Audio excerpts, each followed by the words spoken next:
Welcome to the Ward 1 Community Meeting for Monday, September 9th, 2024. I'm Ward 1 Council Bernie Schultz, and I'm hosting the meeting. And tonight we have Councilor at Large Sally Cragen over to the far left of me, far left. And we have Public Library Director Deb Hinkle for the Fitchburg Public Library here today. So they're going to make presentations and then they'll answer your questions following their presentation. So we look forward to hearing all about pet therapy and also the library project tonight. So we have two interesting subjects tonight. So we're going to because the pets are here, we're going to let Sally go first. Thank you very much. I'm really happy to be here with Deb because the Be Positive Read to a Therapy Pet program is now in its 10th year. At Fitchburg Public Library, every first Saturday, children are welcome to come and visit. And we actually have a therapy pet who's also a service animal here today, Cap with Kiefer, who's down in front and calming everyone down. And then other members of our team are to the left, my left, DJ, Adriana, and Sharon. Adriana is our student assistant, so she comes with us to the schools. We average between 40 and 50 hours of volunteer time with therapy pets in the schools during the school day. This has had immeasurable improvements for children in special ed classes, social emotional classes. The kids who read to a therapy pet will read a longer book. They will read for a longer time, and they will read a more complicated book. And those are statistics that teachers and specialists have evaluated. So that's what we do for most of the year. But what I wanted to talk about in Fitchburg was really the very difficult situation the city is in. We have so many stray animals that become unclaimed. Those stray animals, chances are very good that they are intact, which means they have not been spayed or neutered. We work with another really great group, which is the Street Cat Angels. And Street Cat Angels are the rescue in Fitchburg. They are the people you reach out to because they are working with the animal control officer. They are working with shelters. Ahimsa Haven in Winchendon takes pretty much all of our, rescued feral cats, kittens, regular, cats and kittens. And this year, they have averaged 100 cats at Ahimsa Haven. Now, the majority of those stray cats come from Fitchburg. And I personally feel super responsible because this is our city and we can do better. So last January, we started a program at the Fitchburg Fire Department, love them, to bring the Merrimack River Feline Rescue Society. You can get your cat spayed or neutered for $175 or $125 every third Thursday at Fitchburg Fire Department. And that's a huge, huge thing. And veterinarians right now, the cost of spaying an animal is between $600 and $1,000, and that includes everything you need. But a $175 through Merrimack River for a cat, Second Chance Animal Services, it's about that and often less, and they have all kinds of opportunities for low-income residents, and not just Fitchburg, but really anyone who needs that help. And what's coming up really quickly is the pet vaccine and microchip clinic, Saturday, September 14th at Fitchburg Fire Headquarters. This is through Second Chance Animal Services. Go to Second Chance Animal Services, register your pet, and you can pay $5, all-inclusive, for a rabies shot.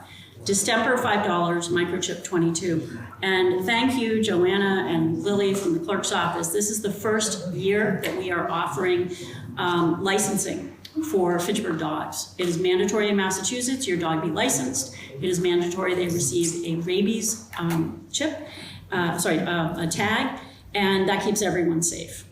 The work we do is really exciting and it's absolutely necessary. And I hope that when we do our questions, folks have questions we'd love to showcase. You can reach out to us on Facebook or email or get in touch with me through the city. We also train and develop and mentor and insure therapy pet teams. And we thank the Friends of Fitchburg Dogs, without whom we would not be able to do all we do.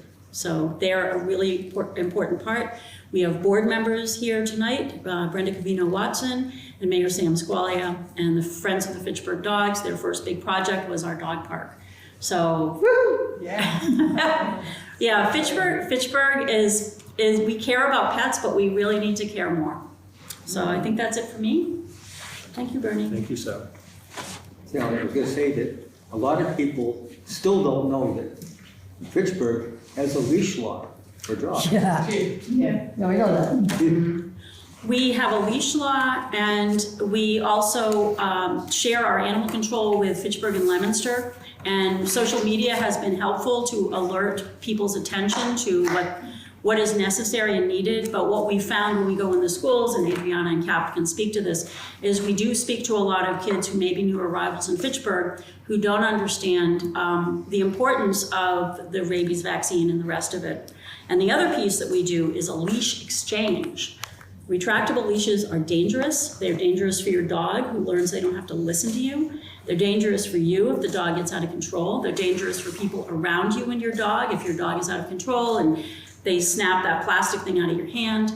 And that can cause injury and rope burns and all kinds of problems. And our Cap here in front of me has how many? You've been working on this for a year. Yeah, we got about 250 leads. We have a lot of leashes, and we're going to be doing handouts in the schools that we visit, and kids can bring these home. We've translated into Spanish and Portuguese, and kids can bring in a retractable leash and have their pick of a nice, shiny, brand new leash. So, thank you. Any other questions for Sally? There's also the choke collars are not good. Well, it depends. It's a training tool. Well, just the choke collar, not Yeah. restraint. Yeah, because it's, as a training device or a control device, they're fine, as long as you take them off afterwards. Because Yeah. he's got one on right now, but I put that on him because he's with important people, and I wanted him to behave. And all I have to do is just a slight tug, and he goes, oh, Yeah. okay. But yeah, it is a training mechanism. Yeah. It's like Sally was saying, people don't know to get their pets vaccinated, they don't know how to do anything with them. They always say, cute, just bring it home. Yeah. And since COVID, we've had a lot more problems. They want a free puppy. Yeah, and they don't understand what How much it entails. that free puppy really is, or free cat. Every week I write Pet of the Week for the Lowell Sun and the Sentinel Enterprise, and I see more 18-month-old dogs, 15-month-old dogs, 2-year-old dogs, and they've gotten past the puppy stage and the owners didn't bother to train them or can't take care of them, and off they go to a shelter, and that's no way to treat an animal. And Brenda has her hand up. Yeah, go ahead, Brenda. I was away this past weekend, Labor Day weekend now, and I was really impressed with some of the little people that would come up and say, is it okay if I pet your dog? Yes. Yeah. So I really want that instilled in a lot of people, that they should always ask, should never go up to the All of dog. McKay, we've gone through every classroom in McKay. They all know it. Any of the other kids, and we've got even where I'll be out with him, and they know him. Yeah, And the parent will go to the dog, and the child will say, no, Mom, you can't, you have to ask. that's right. And so, yeah, that's just a teaching tool. It's good. And that's really important. Like, I have a dog that's reactive, not aggressive, but if a little kid comes running up to my dog at the playground Yeah. and they don't know any better, like, Yeah, they don't know if it's an aggressive dog. dogs are supposed to. Right. Exactly, yeah, so I love that you Yeah, we're working Yeah, on that. that, that's great. Cecile, you had your hand up? Excuse me? You had your hand up? Oh, no, maybe I took my glasses. Okay. Any other questions for Sally? I mean, you know, Sally's a very involved person in this community, so is there anything you want to ask her about the Stratton players or Or life in general. life in general, the city of Fitchburg, anything, you know, The Sally's. Friends of the Fitchburg Cemetery. Yes, I figured you might want to talk about them, yeah. Sure, I'll take a moment. I've got a minute. So we have a beautiful historic cemetery in Fitchburg. Actually, we have several. But the one that most concerns us right now is Forest Hill Cemetery. The mausoleum, which is, its proper name is the Forest Hill Abbey, is in pretty tough shape. There are roof leaks that are abundant. They cannot be quickly repaired. This has been going on for a number of decades, in fact. The city is not in a situation at this point to pour the $3.2 million into the Abbey repair, which it needs. And As a result, a group of us have formed the Friends of Fitchburg Cemeteries. We are doing fundraising and friend raising, and we are planning and hoping to work with the Community Foundation, because once we have a nonprofit group association, then we are able to apply for different grants from different organizations that wouldn't otherwise be available to the city of Fitchburg. So a lot of cities do this. The Mount Auburn Cemetery in Cambridge has between 5 and 8 events every single day. It is extraordinary what they do. Yeah, I've been researching, and we've got a nice friendship with Authors Ridge, the Concord Cemetery, where they have all the transcendentalist authors buried. So we are looking to have events at the cemetery, and the first one is on Sunday, September 22nd, 6 p.m. on the autumn equinox. Come down to Forest Hill Cemetery to a Listen to Nature tour, and also visiting historic local graves. And this will be with historian Eunice Halbedell, as well as garden maven Ingrid Wheeler of Ingrid's Gardens. So this is for families, this is for everyone. Bring a camp chair, we'll sit by the pond, then we'll go for a cemetery tour. And then we have on October 5th, which is a Saturday, the Thurston Consort. We're going to have a concert of chamber music in the mausoleum. And the sound will be extraordinary. Yeah, this is a first. The trustees of the public burial grounds and the cemetery commissioner, Jacqueline Poirier, gave us permission. This is going to be extraordinary, and it's going to be amazing sound. So Thurston Consort, our own local chamber music, quartet and duet, we're going to have the full complement of musicians, and the concert will be about an hour. And again, donations are welcome, but everyone please come so you can be in the mausoleum and experience it, and also see what is needed. During COVID, Sally in Stratton was able to have outdoor, everybody away from each other events up at Forest Hill. We kept it going. Stratton Players is a 99-year-old theater group. At the time, it was 97 years old. And there was no way, Hal Smith, that we were going to allow a single year to lapse. Yep. That record was going to remain unbroken. Yep. Oh, thank you. Great, can I have one of these? Yeah, please. And, as you're shifting around and stuff, and you're talking about this, if any of you want us to come to something, that maybe you have a club or something, that you want to introduce the idea of service dog and a therapy dog and difference. For a daycare? Yep, or daycare. More than, I just retired, so I'm looking for things. Yeah, so, And she's homeschooled. yeah, so, yeah. But feel free, I mean, we got it through you can get us through Sally's or through the Therapause. And more than happy to do it for you, for free. Yeah, we go where we're asked. We'll be at the sheriff's office on Wednesday. We'll be at the Sundial next week. We will be at the health fair at the senior center in October. We'll be in the schools when they're ready for us, and we just continue, and we appreciate the volunteerism that we have, because spending time with animals lowers everyone's blood pressure. The Friends of the Fitchburg Cemetery is going to be an important organization, because not only is the mausoleum in need of repair, but at some point we're going to need to expand the cemetery. So that's going to be a major project, major expense for the city. So That is the one up at Franklin. Yes. Yeah, Yeah. right. And any other questions for Sally before she is done here? Oh, she's amazing. Yeah, thank you, Sally. Oh, thank you. Thank you for asking. All right, we have Deb Hinkle here, the Public Library Director. She's going to talk about a lot of things. The big project, I'm sure, will come up. A little bit of everything. A little bit of everything. A little bit of everything. I'll pepper it in today. Okay, go ahead, Deb. Hello, everyone. Thank you for having me here today. Again, my name is Deb Hinkle. I started as library director here in Fitchburg about 2 years ago, so I'm still getting my bearings. But I'm really excited to get moving with our building project. I just wanted to take a quick moment and kind of give you all the overview of how the library was used in fiscal 24, because it's kind of some fun, astounding numbers. In fiscal 24, we had nearly 40,000 reference transactions completed. 6,396 public computer sessions were held, meaning folks came into the library and used our public computers for internet or Microsoft Office or what have you. We offered 367 library programs with nearly 7,800 patrons in attendance, and over 80,000 people visited the library. However, I feel it should be noted that fiscal 24 was the year that the library relocated from our 610 Main Street to our temporary location. And generally that number is above 100,000, which I think is so cool, and really goes to show that the library is the building of the people.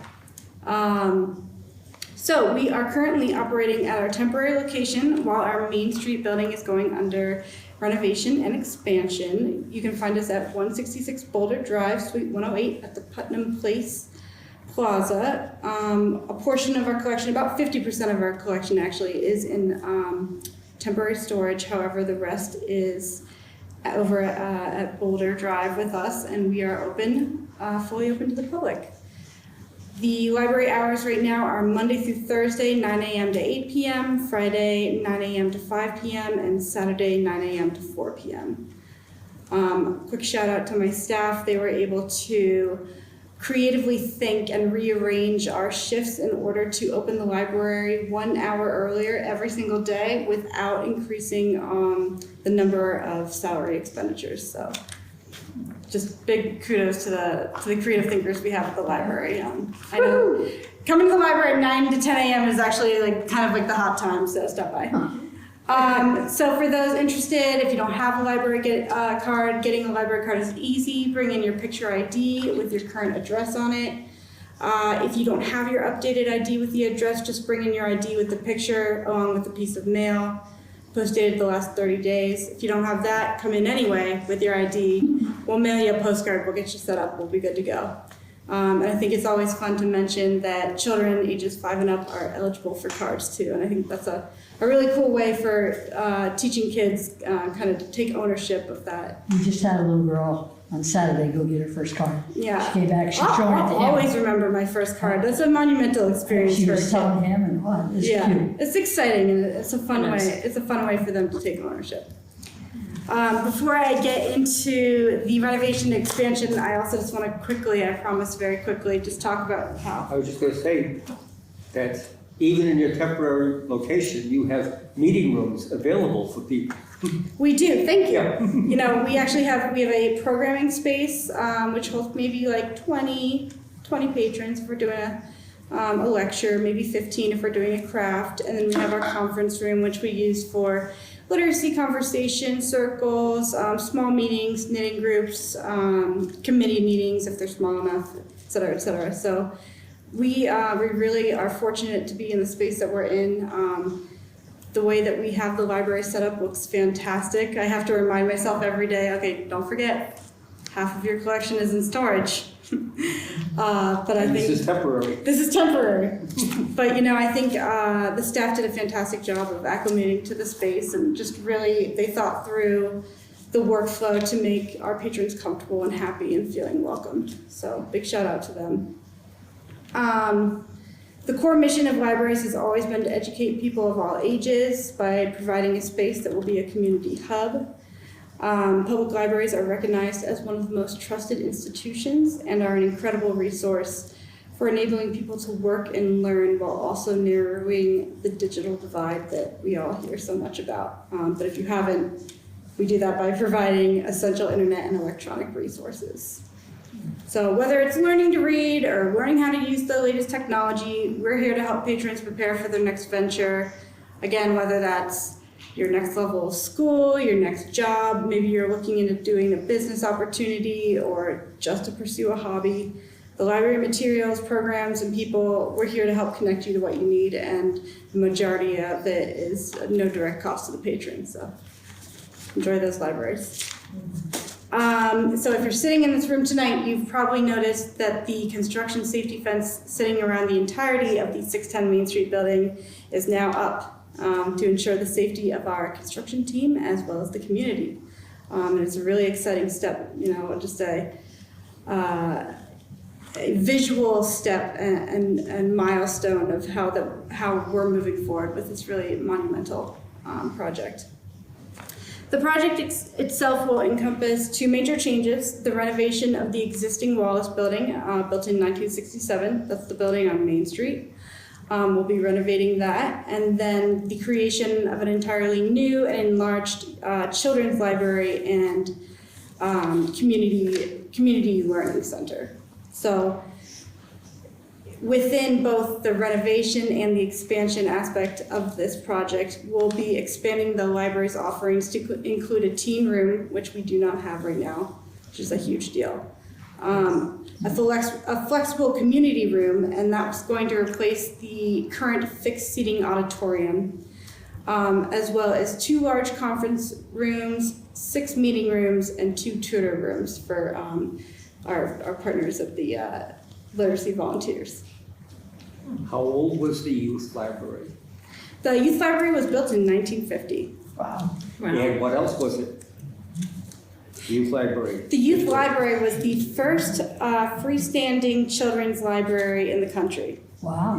Right, so Yeah. it was really, that was a big deal when the youth library was built. It was highlighted for many different things, but mostly for that innovative design that kind of meshed the nature and interior with that glass facade. It was featured in a lot of Modernism. different Yeah.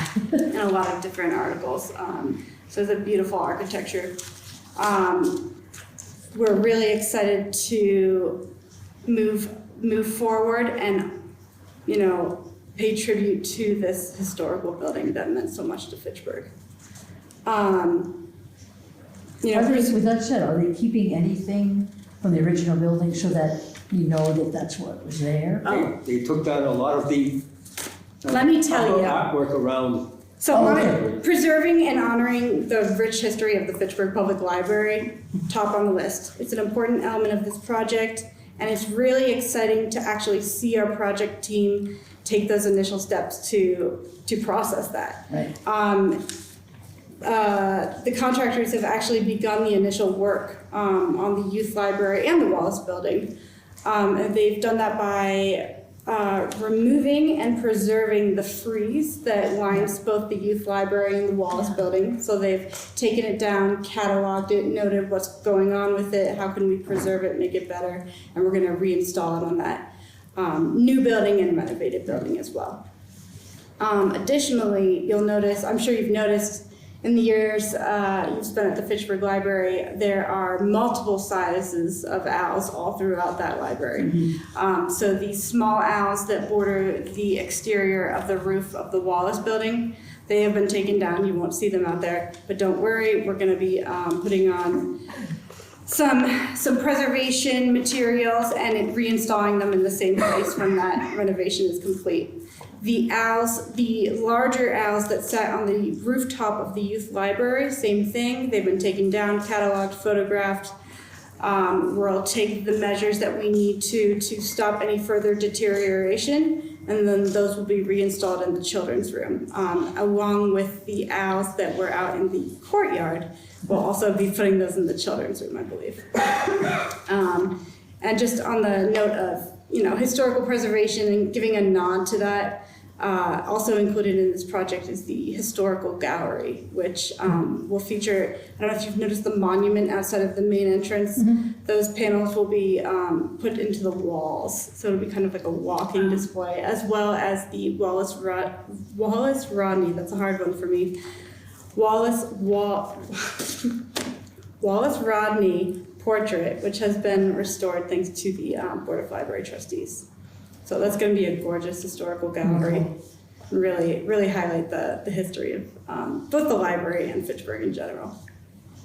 Other things that the new library will include will be a learning computer lab for trainings and classes, a maker space, improved access to the library collections, and various seating options throughout the building to study and engage, and however that looks for you. It's probably different if you're 5 or 13 or 30 or 60. So we've got kind of like a little bit of everything. We've got a reading and conversation lounge. We've got a quiet reading room for those who really enjoy that more traditional library feel. It's a really exciting project that we've got coming up. Before I move on to funding, does anyone have any questions regarding the project itself? I was just gonna say that the Stratton Players being a next door neighbor with our Lucy's Barn is that we're able to provide our back parking lot for the construction people to have as a marshalling area. And I can't tell you how much they and I appreciate that, because space is at a premium, as it always is. Yep. So that makes a world of difference. So we're really thankful to the Stratton Players for providing us that space. We try to work together with everyone. And we all have each other's contacts, so we just keep in touch as things go along. You know, it's a long marathon, not a race. You know? All right, so moving on to funding, because I think that's like a, pretty popular inquiry. This is a $40 million project. It's a big project for Fitchburg. It's being funded through a variety of sources, first and foremost, including a $12.5 million grant award from the Massachusetts Board of Library Commissioners through the Massachusetts Public Library Construction Program. These funds really represent Fitchburg's tax dollars coming back to Fitchburg. I believe 225 other communities have taken advantage of these tax dollars, meaning 225 other libraries in the Commonwealth have taken advantage of this building program through the MBLC, and now it's our turn, and it's really exciting. I think it's also of note that this is the second largest award in the program's 25 years, which I think deeply highlights that the state recognizes and supports this specific municipality's need. A $12.5 million grant, it's over 30% of the project costs, and this is a kind of a once-in-a-lifetime chance. If you know my predecessor, Sharon Bernard, she put her heart and soul into preparing the numerous steps for the pre-application, the application, everything in between, the presentation. So this is not something that happened overnight. This has been a long time in the making, and there's been a lot of work that's been done before my 2 years here. Can I ask, what percent is grant funded for the renovation? So from the MBLC specifically is over 30%. And are you going to report out the rest of it? Oh, yeah, absolutely. So additional funding will be coming from a combination of 12 million of the city's ARPA funding, and 12 million as part of the city's capital budget, of which the library is included. The final 3.5 million will be provided through an upcoming capital campaign. You may have started hearing rumblings about it. You'll hear more and more over the coming months. This is called the OWL Capital Campaign. OWL, of course, is our mascot, and also stands for Offering a World of Learning, which is what the library strives to do. It's our bread and butter. This steering committee has formed about a year or so ago, year and some change. It includes some local community and business leaders from various backgrounds, kind of ensuring that they'll commit their time and expertise to guide the fundraising process, because 3.5 million might not sound a lot to 12 million or 40 million or 80 million, but it's a strange time. So it's great to have these folks who are so committed to making sure that this is getting done properly. In addition to the steering committee, like Sally was mentioning earlier, the campaign is being managed by the Community Foundation of North Central Massachusetts through the Fitchburg Public Library Building Fund for all campaign gifts. And I'll give you the heads up, inside our 411, keep an eye out for a community giving project that will go live in the coming months. This will be a really fun way to engage with the project in a way that's a little bit more accessible and reasonable in financial terms. It's also a really fun way to get our kids and our schools involved. If you think back to that penny campaign, we're going to try to emulate that kind of energy. Oh, the quarters. Yes, and dollars. So Instead of pennies, yeah. Moved up the quarters. So we'll be stepping it up. Again, I have an absolutely fantastic creative staff, and they are working so hard at just coming up with all kinds of different ideas for both in-house fundraising and like going out outreach to the schools and other community partners. So it's going to be a really exciting year coming forward. And I'll just say that all funds raised towards this campaign goal will go directly towards the furnishings and equipment as part of this project. To learn more about that, please visit our library website and look for the building project page. There's all kinds of links within that subpage, including floor plans, frequently asked questions, our timeline, how to donate, et cetera, et cetera. So keep your eyes peeled on updates there. We actually just launched our campaign Facebook page, so if you go to our library Facebook page, you'll be able to find that. Please check it out. I think, I have a question. Yeah, please. So the capital grants and the library, the Massachusetts Library Grant, because there's been a delay in going forward with the project, is it possible to resubmit to make up for the increased costs that are inevitable due to inflation? do you mean resubmit for a higher amount? Yeah.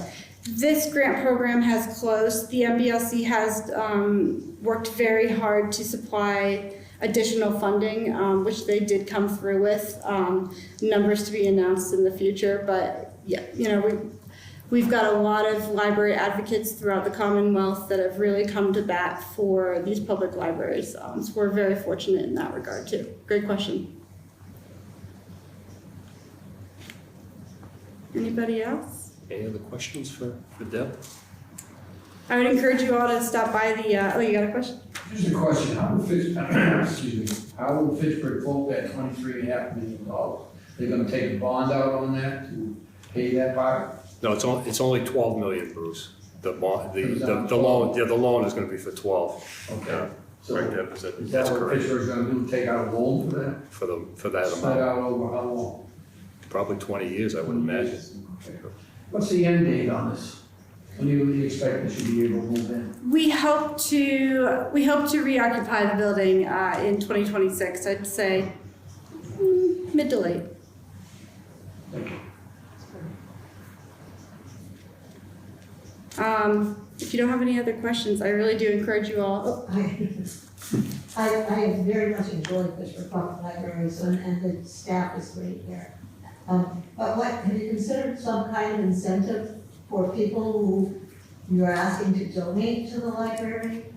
Such as whatever, a free book or, I know your membership, having a library card, you renew, but Right. it doesn't cost anything, but Yeah. what have you offered us? Yeah, great question. So that's kind of what I was alluding to a little bit earlier about our community giving program. So stay tuned for those details. I don't want to let the cat out of the bag too early on that one, just till we get the details all straightened out. But I think that'll be a really fun way to incentivize. I love that idea of a free book as well, or something of that like. And for those who, organizations or corporations that are looking to do a bigger donation, we have naming opportunities starting, I think, at $1,000. So if you're interested in any of that, again, visit our library website. You'll get to the building project page. If you have questions, email the OWL. It's just owlcapitalcampaign@gmail.com, where the committee will answer any question, and we'd love to talk with you further. And same here, so I haven't been over to the building. please stop by. It really actually looks fantastic for what we have. Yeah, do you mind passing those out for people? No, not at all. This is just kind of like a fact sheet. It's a little outdated at this point, but it gives you the general idea of what we do at the library, what we're going to get out of this new design, and how it's going to really benefit not only the children of Fitchburg, but that upcoming workforce development. I used to bring my granddaughter, she's older than that, but I used to bring her down for a reading and, Story time. Story time, oh my gosh, yeah, it was the best. With our new early hour, we've been able to incorporate at least 2 to 3 more story times, and it's just so cool to watch. I Because think, they're very popular, that's not only for the kids' developmental skills, but it's also for the parents. yeah, It can be really isolating to raise kids, and this is a really great, accessible and free way to get integrated into the community. Yeah, as a new parent, it's, I think it's important to kind of get your child involved in different things, but not just outdoors. I love the library, yeah, it's awesome. One of the cool things about the new children's room, they'll have their own program room within the new children's room. And from that program room, they'll be able to go directly into the courtyard. So we'll be able to do a lot of nature-based learning, which I'm really, really jazzed about. That's cool. Very nice. Little history on the youth library, having grown up in Fitchburg and spent more than a fair amount of time there. For a long time, the youth librarian was Miss Alice B. Cushman, who was a very interesting person in her own right, besides being the youth librarian.